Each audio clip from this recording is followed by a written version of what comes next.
Mrs. Konting ere na lang, lalawas na anak mo. Ang anak ko.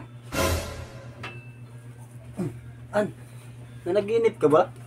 Ba't may binanggit kang anak? Samantalang wala naman tayong anak.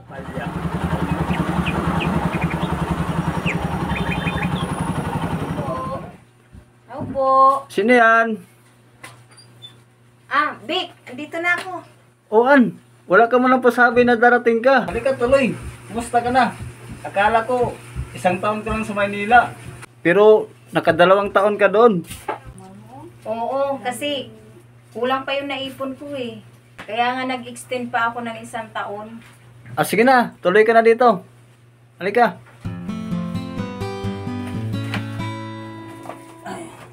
An, napansin ko lang, mula nang dumating ka galing Maynila, madalas kang tulala. Wala. Namimiss ko lang siguro yung mga kaibigan ko sa Maynila. Tara na nga, matulog na nga tayo. Mrs. Konting ere na lang, lalawas na anak mo. Ang anak ko. An, nanaginip ka ba? Ba't may binanggit kang anak? Samantalang wala naman tayong anak. Vic, panahon na siguro para malaman mo yung tinatago kong sikreto. Vic, taksil kasi ako sa relasyon natin. Ha? Diyos ko po. Naanakan kasi ako habang nangangamuhan ako sa Maynila. Nagsisisi na ako, kaya nga ako nandito. Ha? Nagawa mo sa akin yan? Habang tapat naman ako sa relasyon natin? Tatawad ulit. Sobrang gulo na yung isip ko. Ano pa ba yung magawa ko? Nangyari na yan. Wala na akong magawa kundi patawarin ka. Siya nga pala. Nasaan na yung bata? Pinaampon ko kasi sa amo ko. Sadyang pinaampon ko para sana maitago ko yung nagawa kong pagkakamali. Hindi ko naman akalain na mapapatawad mo ko. Vic, luluwas ako pabalik sa Maynila para kunin ko yung anak ko. O sige, total, wala rin naman tayong anak.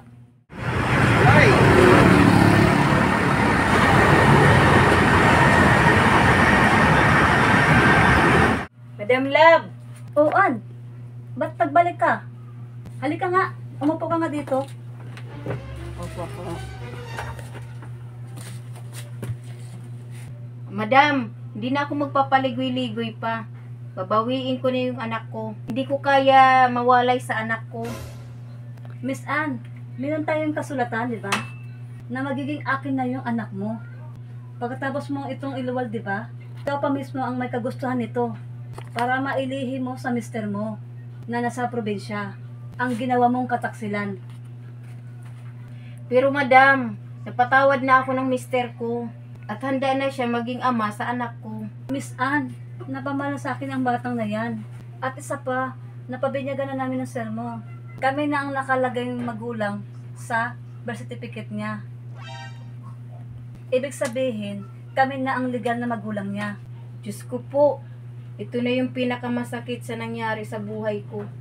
Miss Ann, ang nasa batas natin, kung sino nakalagay sa birth certificate ng bata, ay siya na ang tunay na magulang. Tama nga ba ang batas kung sino ang nakalagay sa birth certificate ng bata na kahit hindi siya ang nagluwal, ay siya na ang magiging legal na magulang nito? Mga kaibigan, ano po ang maipayo natin sa ating letter sender na si Miss Ann?